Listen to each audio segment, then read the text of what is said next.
Divisi Humas Polri menggelar lomba konten kreatif dalam rangka memperingati Hari Bayangkara ke-77 tahun 2023. Jenis lomba film pendek, kategori masyarakat umum, personil aktif Polri dan TNI. Simak persyaratan dan ketentuan berikut ini.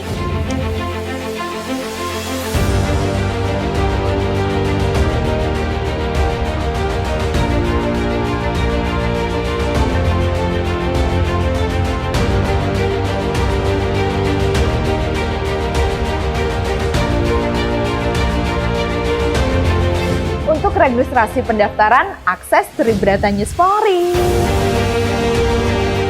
Dalam penjurian lomba melibatkan tokoh-tokoh yang ahli dan berkompeten di bidangnya.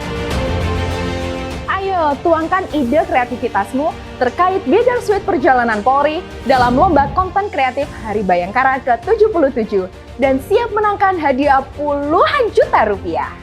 Buruan daftar, jangan sampai ketinggalan ya.